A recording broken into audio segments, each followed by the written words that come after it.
amongst the other complexities of Oak Island, it's not oriented any particular way, so I'm never quite sure where north and south. For more than a decade, the team has chased tunnels, chased treasure, and chased legends. But what if Season 13 didn't move them closer to the truth?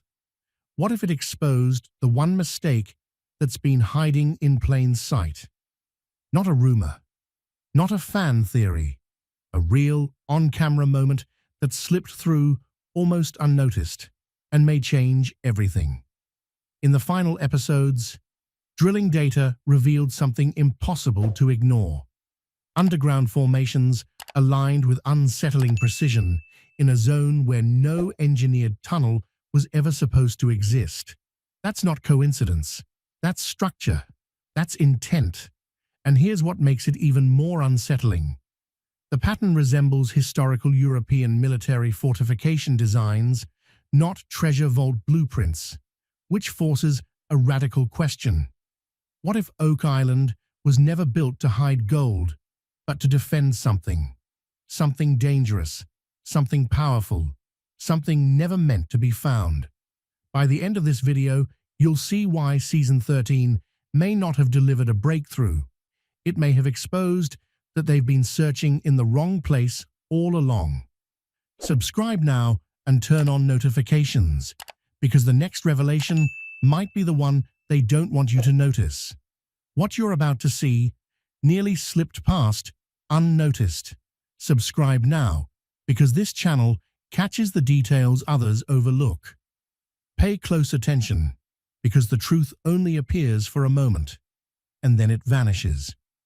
During Season 13, the atmosphere on Oak Island felt electric, charged with anticipation and quiet anxiety.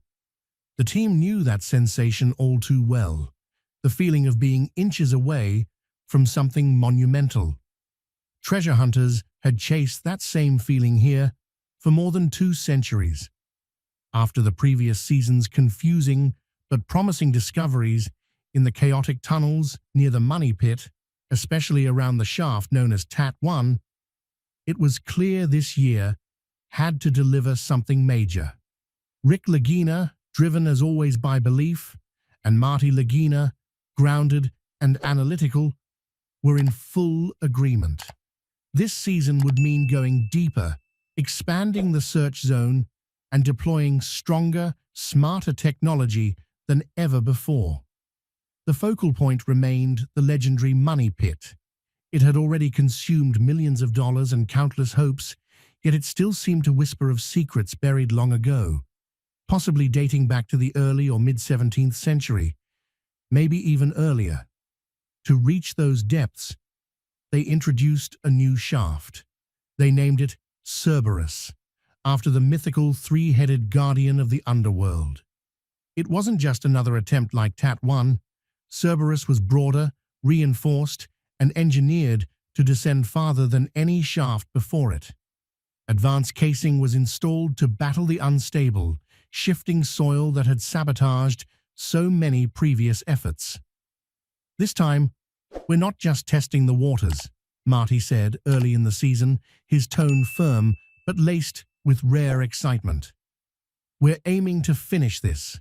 Rick, thoughtful as ever, added quietly, the island has offered fragments, small pieces of a massive puzzle. Now we need the central piece. But the early weeks with Cerberus were brutal. The island did not give up its mysteries easily.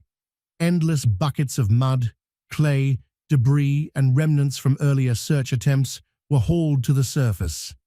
Every load was carefully sifted. Gary Drayton swept his metal detector across each pile, hoping for that unmistakable signal. There were moments when morale dipped.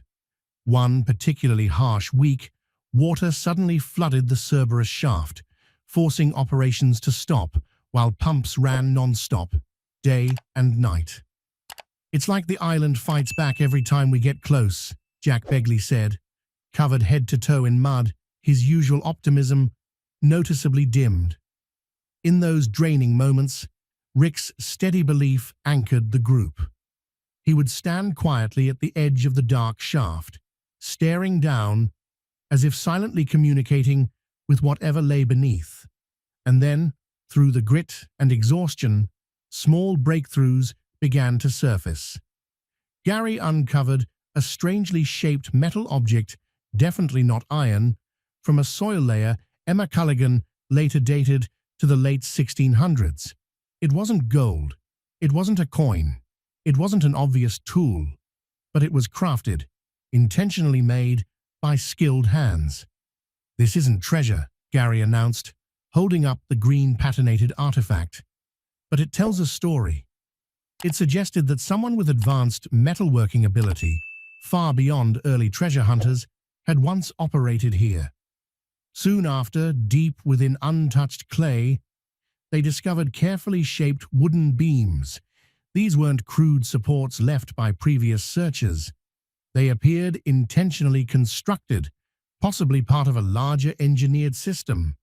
When carbon dating results came back, the timeline stunned everyone. The wood could predate the 1795 discovery of the money pit by centuries. Back in the war room, energy surged. The findings weren't the single, undeniable smoking gun Rick longed for, but they were powerful evidence.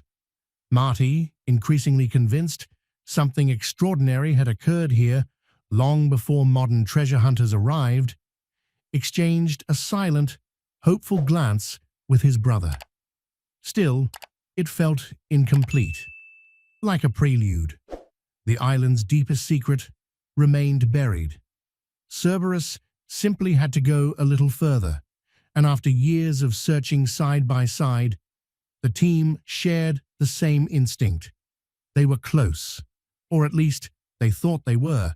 They weren't closing in on a few scattered relics. What lay ahead felt far greater. Those earlier finds now seemed like breadcrumbs leading towards something immense, still buried deep beneath the island. As Season 13 pushed forward, momentum built. The team drove Cerberus, also referred to as the caisson, past the 200-foot mark. At that depth, they were no longer just cutting through soil and debris. They were pressing into ancient bedrock, into territory that raised more questions than answers. Then everything changed.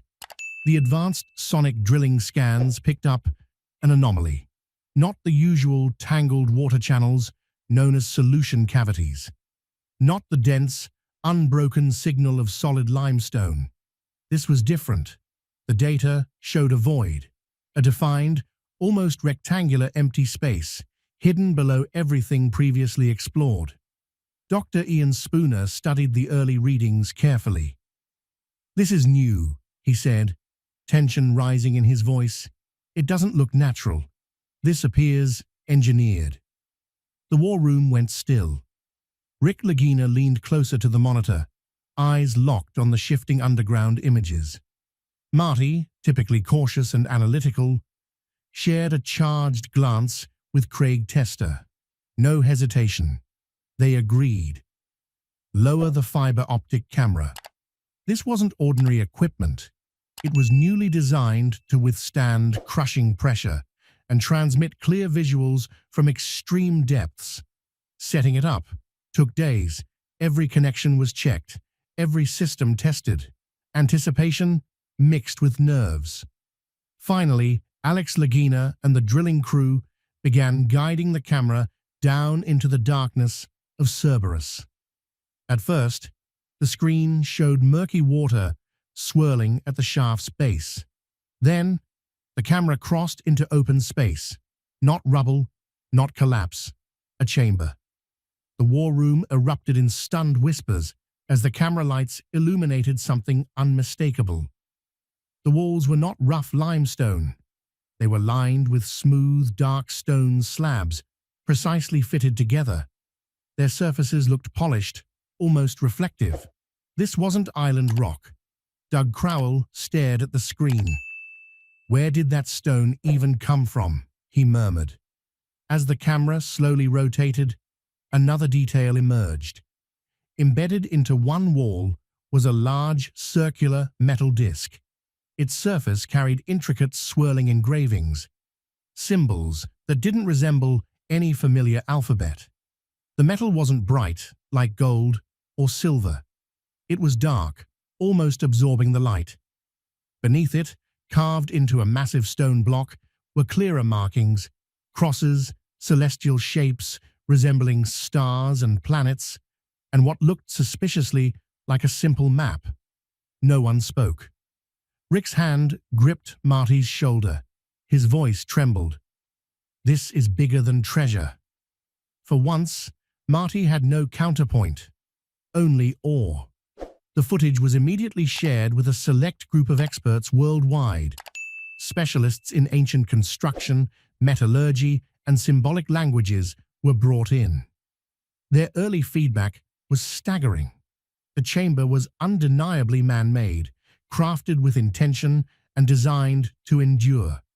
The stone appeared to be basalt, a volcanic rock not native to Nova Scotia. That meant it had been transported. No small feat. Metallurgists suggested the circular plate might be an unusual alloy, possibly electrum or tumbaga, materials historically used in symbolic or ceremonial objects by certain medieval and even pre-Columbian cultures. Then came a moment the team would never forget. As the camera descended toward the void, the live feed suddenly cut to black. Static filled the screen. 3 agonizing minutes passed. Had the chamber collapsed? Had the equipment failed? Or was something else interfering? Jack Begley was already reaching for a harness, prepared to descend if necessary. Then, the image returned, clearer than before. A collective breath escaped the room.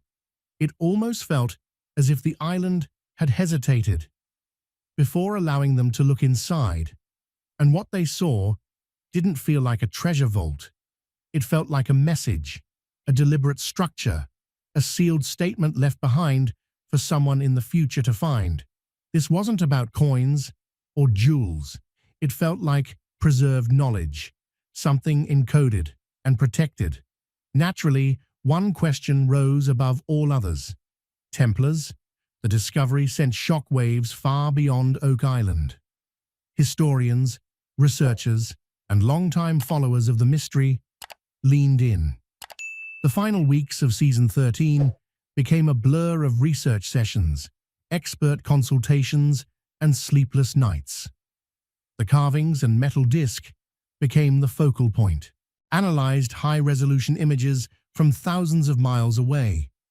On the island, Emma Culligan and Laird Niven compared the markings to symbols associated with medieval builders and alchemists.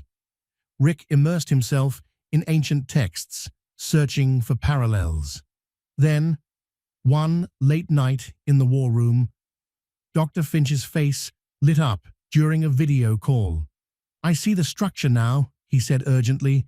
"This isn't a conventional language. It's encoded, symbolic shorthand." The patterns, he explained, closely aligned with imagery linked to a lesser-known Templar offshoot, the Order of the Sacred Covenant. This faction was believed to have dispersed with sacred artifacts and sensitive documents after the Knights Templar were suppressed in 1307. A heavy quiet filled the room. "Templars," Rick whispered. Dr. Finch continued. "When compared with recently digitized medieval church archives from Portugal and Scotland, the geometric carvings appeared to map celestial positions, an astronomical chart of the heavens. The metal disc, he suggested, wasn't treasure itself. It was functional, possibly part of an ancient astronomical instrument, like an astrolabe, or a key required to interpret the carved star map. The chamber wasn't hiding wealth. It was safeguarding knowledge. And if that interpretation was correct, then Season 13 hadn't just uncovered a room beneath the money pit. It had uncovered a purpose, one that could redefine the entire legend of Oak Island forever. Dr. Finch's voice carried the full weight of what they were looking at. "This chamber wasn't built to hold treasure," he explained carefully. "It's a signal, a waypoint. It was engineered to survive centuries and direct us towards something infinitely more important than gold. He leaned closer to the screen and pointed out a symbol that appeared again and again, a distinct cross enclosed within the outline of a small structure. That, he said, is known as a sanctuary mark. In Templar records, it represents a final refuge, a protected resting place. Then he paused. And when he spoke again, his tone shifted. Think about 1307. The date alone changed the air in the room. That was the year King Philip IV of France ordered the mass arrest of the Knights Templar. But legend insists that the night before the crackdown, a fleet of Templar ships quietly sailed out of La Rochelle, loaded with wealth, sacred texts, and possibly relics of immense spiritual importance. Those ships disappeared from the historical record. What if, Dr. Finch continued softly, the Order of the Sacred Covenant was entrusted with safeguarding everything, not hiding riches, but preserving their faith, their knowledge, their legacy, across an ocean no one officially believed could be crossed. The scale of that possibility settled over the team like a weight. Charles Barkhouse finally broke the silence. But how? In the early 1300s, crossing the Atlantic wasn't exactly common. Dr. Finch nodded. It was dangerous, but the Templars weren't ordinary knights. They controlled ports throughout Europe. They maintained their own fleets. They were experienced sailors. There are credible theories suggesting they possessed navigational techniques ahead of their era. Detailed port-to-land charts, advanced coastal mapping, possibly even inherited geographic knowledge from older civilizations. He went on to explain that some researchers believe the Templars may have drawn from Viking routes or from maps that no longer exist. And remember, he added, many Templars fled to Scotland under King Robert the Bruce. Scotland had a strong maritime culture. Launching an expedition from there, beyond the reach of the French crown and the Pope, would not have been impossible. The North Atlantic was perilous, yes, but not entirely unknown. If true, the implications were staggering. For years, theories about Oak Island revolved around pirate treasure, royal jewels, or lost fortunes. But this reframed everything. What if the money pit wasn't designed to conceal wealth, meant to be recovered? What if it was built as a test? A layered barrier, a symbolic pathway guiding future initiates towards something sacred, something intentionally hidden beyond the obvious target. The chamber, then, wasn't the destination. It was the final directional marker. Rick Lagina, who had devoted decades of his life to this search, was visibly emotional. His eyes glistened, not just from validation, but from the overwhelming magnitude of what this could mean.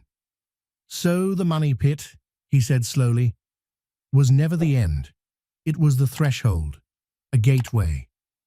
Marty, once the firm skeptic, now stood beside his brother with a different expression, less doubt, more wonder. He rested a hand on Rick's shoulder. "It's like we found the X," Marty said quietly, "except it doesn't mark the treasure. It points to where the real treasure begins. And whoever built it, whoever transported basalt across an ocean and engineered a hidden chamber beneath this island, was far more capable and far more determined than anyone had imagined." The closing moments of Season 13 felt different. The team wasn't celebrating. They were focused, quietly energized. Their mission had shifted from simple excavation to careful strategy. The honeycomb plan, once just an aggressive digging method involving multiple connected shafts, now seemed essential. If the chamber was a guidepost, then the surrounding ground might conceal the true objective. Oak Island's greatest secret may be closer than ever. But it's no longer about gold. It's about legacy. What happens next season as they follow these ancient markers deeper into the mystery. Like and subscribe to stay with us, because this story is far from over.